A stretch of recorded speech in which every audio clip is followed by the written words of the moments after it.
I didn't notice the first omen until the espresso machine began hissing after hours. The cafe was dark, the street empty, the sign flipped to closed, yet the steam wand bled a slow breath like an animal that refused to sleep. I stood in the doorway with the keys still in my hand and felt the kind of dread reserved for hospital waiting rooms and unexplained bank notifications. This place had been my wife's dream, long before it had a lease or a menu. I signed the loans, rewired weekends into free labor, and convinced myself that exhaustion could be a kind of romance. The night hissed back at me from the machine, and somewhere under the counter a drip tray clicked, as if counting seconds I hadn't agreed to spend. We called the café Vatra because she liked the way the word felt, small and bright like a flame cupped in the hands. In our earlier years, the plans lived on sticky notes and Pinterest boards. Later, they spread into spreadsheets and meetings with landlords who wore disappointment like cologne.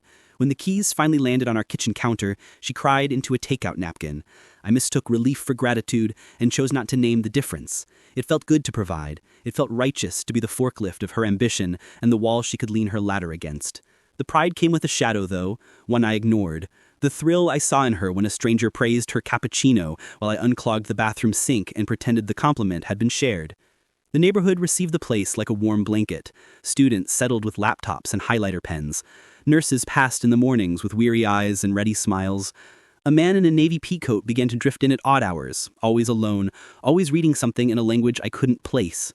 He had the kind of faith that looked expensive and an accent with rounded edges as if he were polishing every vowel before presenting it. He tipped in cash and pressed his cups into the bin with the tenderness of a rehearsal.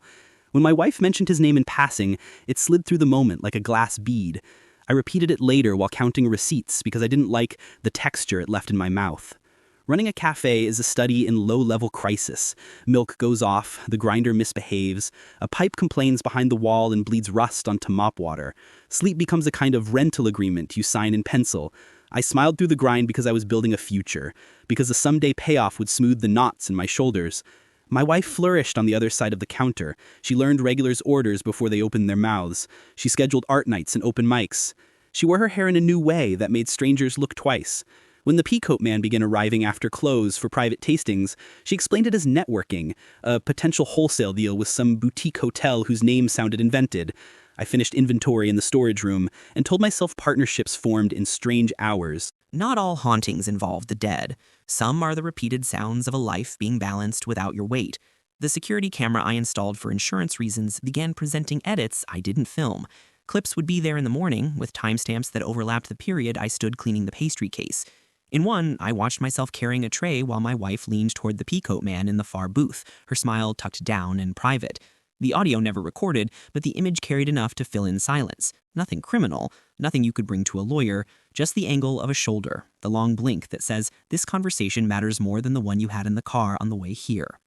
Money slid out of the account faster than the ledger predicted. Suppliers were paid a day late, then two. I patched holes with my personal savings and told her it was a temporary tide change. She showed me a page of projected growth that climbed like a child's drawing of a mountain and placed a hand on my arm the way someone steadies furniture before moving it. The peacoat man became a line item in our conversations, an unnamed benefactor who knew other people in food and beverage, a person who could open doors if we kept ours open late. I went home to shower and returned to find a second set of whiskey glasses behind the register. The dishwasher hummed as if chewing on a lie. It happened on a Wednesday that had started with a delivery truck and a flat tire. I was already lacquered in sweat and road dust by the time the morning rush broke. My wife mentioned an off-site meeting and left with her notebook, a new dress, and the cafe's petty cash envelope, which I assumed contained $40 in receipts. She didn't come back by 2, then 3, then 4. The espresso machine hissed again without being touched, a slow exhale that felt like mockery. When she finally walked in at dusk, she moved with the looseness of someone who had already rehearsed the explanation and found no sharp edges in it. The petty cash was gone. The peacoat man had secured a tasting at a pop-up across town, an opportunity we needed to seed, a plan that required quick cash to impress an imaginary buyer. I nodded because our lives had become a hallway of decisions you had to sprint through, or the doors would lock. My phone found the truth before she said it. A message arrived from our payment processor, a routine fraud alert for a refund processed after hours. The timestamp sat inside that blackout zone where the camera always glitched, the hour when the machine sighed like a living thing. The refund had gone to a card with a foreign bank. The name wasn't his, not entirely, but it wore his vowels. I stared at the screen until the numbers stopped meaning money. I asked no questions out loud because the room wasn't safe for sound. Instead, I swept, wiped, recalibrated the grinder, and counted the tips. Because counting felt like control even when the pile didn't change. You learn strange things about yourself when betrayal takes the shape of a receipt. The brain performs little rituals to make the floor feel firm, inventorying the number of chairs, reorganizing napkin sleeves, polishing the brass of the door handle until the reflection returns a version of you that looks prepared. Closing time arrived, and the last couple left. The city's hum thinned. My wife locked the front door and stayed standing by it as if waiting for an audience that wouldn't include me. She checked her phone, typed something, waited. The espresso machine hissed for the third time, louder now. A serpent in a wall, a pressurized truth. The lights flickered and a breaker popped with the exhausted sigh of a parent. In the sudden dim, I heard a car idle outside, then the soft knock that doesn't believe it needs permission. I didn't open. I walked through the office and pretended to be searching for a fuse list.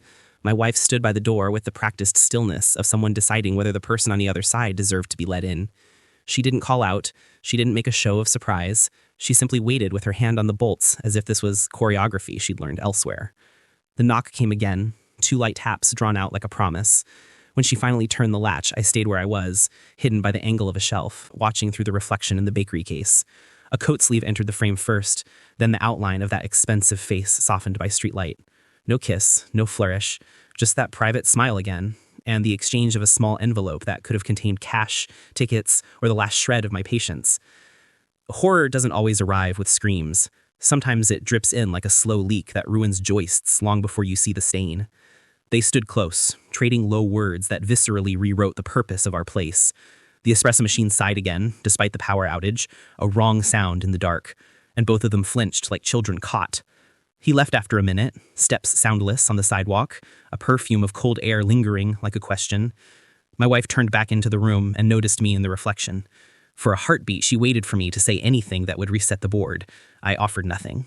The quiet became a wall we couldn't climb. The next morning arrived with a clarity that rattled me.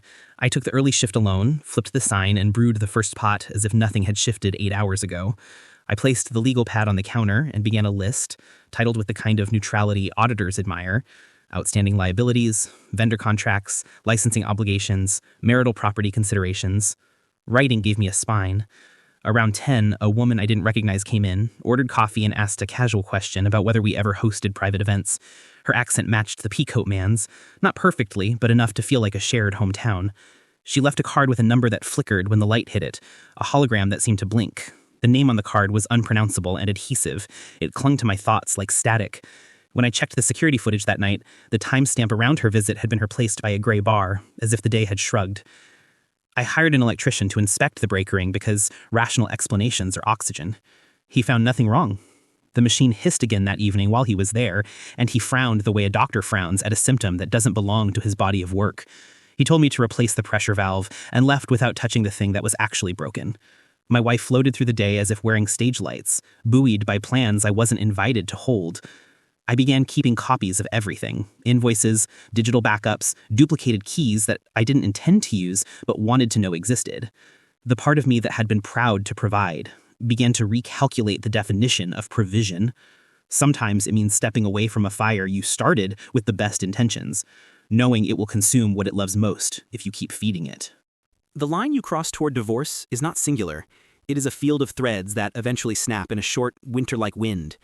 The envelope exchange, the falsified refund, the missing petty cash, the camera gaps, the way my name stopped appearing in her sentences, each cut one of those threads. The final one was small. A customer came in holding a bouquet and asked if the owner was here. I said she was and motioned behind me. He placed the flowers on the counter and mentioned that the sender had wanted the card kept anonymous, but that he could confirm the man was Serbian because the order had come through with a note in Cyrillic. The barista next to me pretended not to hear. My wife laughed a little too brightly and tucked the bouquet into the staff-only cooler as if it might bruise. When the door closed behind the customer, the machine hissed again, louder than before, and I decided the next time that door opened after hours, it would be for a locksmith and a lawyer. I had never been the type to believe in omens, yet during those weeks, the smallest details seemed weighted with meaning. The café was open less than 4 months, and already, the walls carried more whispers than sales.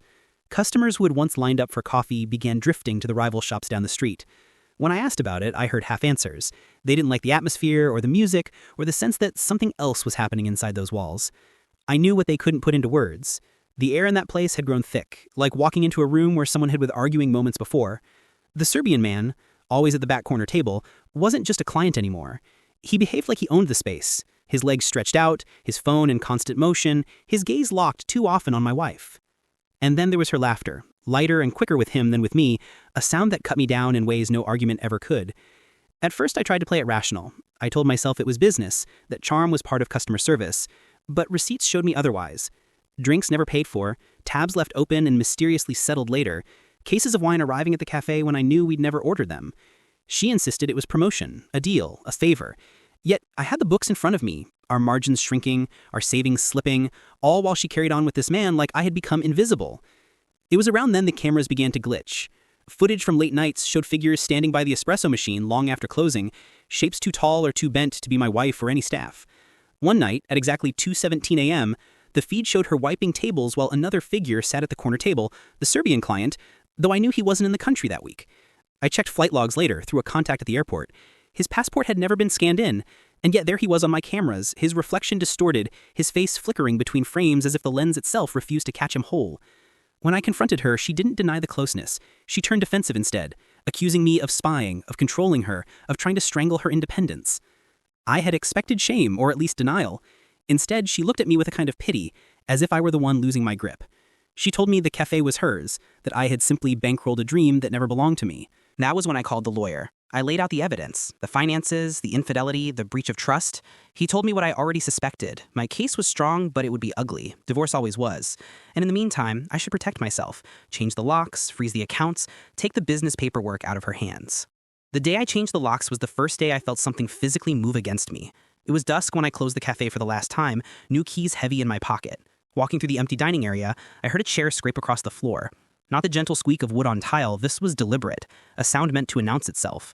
I turned, expecting to see her or one of the staff, but the room was empty. The chair by the corner table, his table, now sat angled toward me, though I knew I'd left it tucked in. I told myself not to flinch, but as I reached the door, the overhead light snapped off, leaving only the glow of the street lamp leading through the window. And in that dim light, I thought I saw him again, leaning back casually, one hand draped over the chair as if he'd been waiting all along.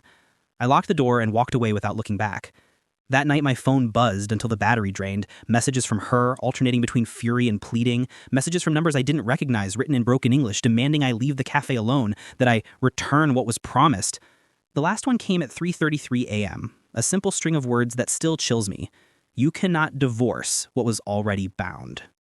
The next morning, my lawyer called with urgency in his voice. Documents had been filed overnight, counterclaims I hadn't expected, alleging that I was abusive, controlling, unfit, lies, every one of them. But dangerous lies. He warned me to keep distance, to gather witnesses, to prepare for the worst. And as he spoke, I looked out my window and saw her across the street, standing with that man. Only he wasn't quite a man anymore, not in the way I remembered.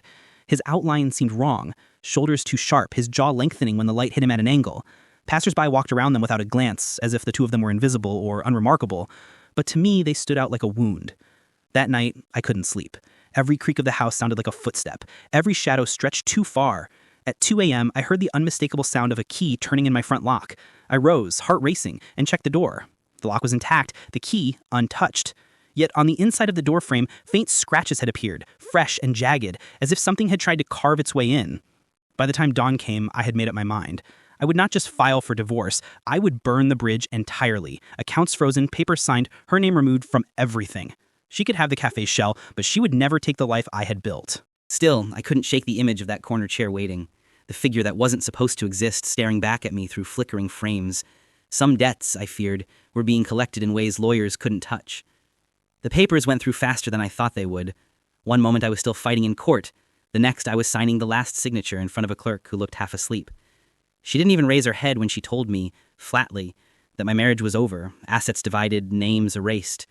My wife, or ex-wife now, walked out of the courthouse without a glance in my direction. No tears, no parting words. Just the sound of her heels striking the tiled floor as she vanished into the crowd. Most men would say relief follows. Freedom, maybe even bitterness that carries the flavor of victory. But I felt only a hollow sort of dread. Because as much as she was gone, the presence she'd tied herself to hadn't left. The cafe sat abandoned within weeks. I drove past once against my better judgment. The windows were dark, the signboard still hanging crooked where the last storm had shaken it loose. Yet when I slowed to a crawl, I saw movement inside. A figure at the corner table, same posture, same casual sprawl, head turned slightly toward the window, as if he'd been waiting for me all along. I drove away, heart hammering, refusing to look in the rearview mirror until the building was blocks behind me. Nights were worse. At first it was phone calls from numbers that couldn't be traced. One ring, then silence. Then texts in broken English that made no sense. She belongs nowhere now. You belong less. Another, promises spill blood when broken. The police said there was nothing they could do. Spoofing, they called it. Technology glitch. But the timing was too precise. Always between 2:30 and 3 a.m., always when the house was at its quietest. And then came the sounds inside my own walls. Footsteps in the kitchen when I knew I was alone. Doors opening just slightly, not enough to see who or what was behind them. Once, as I passed the bathroom mirror, I caught a glimpse of him behind my shoulder. Just a frame, a flicker, but enough to etch his features into my memory. Too sharp, too fluid, like a man blurred mid-step. When I spun around, the room was empty. The only thing left was condensation dripping down the mirror, forming words I didn't want to read. Bound isn't broken. I stopped sleeping. Coffee became a crutch, then alcohol, then both together. My lawyer called to tell me the ex had tried to reopen some claim, but I barely listened. Courtrooms didn't matter anymore. What haunted me lived outside any judge's reach. Neighbors began to notice. One old woman next door told me she saw a man waiting on my porch at night, tall and still as a statue. She thought it was me until she saw me pull into the driveway minutes later. "Your brother?" she asked innocently. I told her I didn't have one. After that, she stopped making eye contact when we passed. The breaking point came one night in late autumn. Leaves scattered across the porch, the house colder than usual. I woke at 3:17 a.m. to the sound of my front door creaking open. Not rattling, not forced. Opening smoothly, as though a key had been used. I grabbed the nearest object, a wrench from the desk drawer, and crept toward the hallway. The living room light flickered on by itself. And there he was, the Serbian client. Only this time, there was no cafe table, no pretense of casual charm. He stood tall in the center of the room, features shifting under the weak light like wax melting too slowly. His eyes fixed on me with something between mockery and hunger. I froze. Couldn't move, couldn't even raise the wrench. "You gave her nothing," he said, though his lips never moved. The words crawled directly into my head, cold and sharp. And so she gave herself to me. I wanted to argue, to scream that he wasn't real, that he was just a hallucination born of stress. But behind him, in the corner of the room, I saw her. My ex-wife, pale and distant, her figure blurred at the edges. She didn't look angry, she looked lost, drained, as if she were half dissolved into shadow. "She owes me," he continued, tilting his head. "And debts are never one soul alone." When I blinked, they were gone. The room empty again, the light steady, the door locked tight as though it had never been touched. The only trace was the faint smell of smoke, like burnt coffee grounds, clean to the air. Since then, I've kept the lights on at night. I've stopped driving past the cafe. I don't answer unknown numbers. Yet the presence never truly leaves. Sometimes I catch the scrape of a chair across tile when I'm working late. Sometimes I see condensation on my window spelling half-formed words before I can wipe them away. And once, just once, I woke to find the corner chair in my bedroom, one I never owned, never brought into the house, angled toward my bed. I don't know how long this will go on. Divorce freed me on paper, but paper burns. What lingers doesn't. Some promises, I've learned, don't belong to the people who make them. They belong to the ones waiting in the shadows, patient, hungry, and convinced that every broken vow is theirs to claim.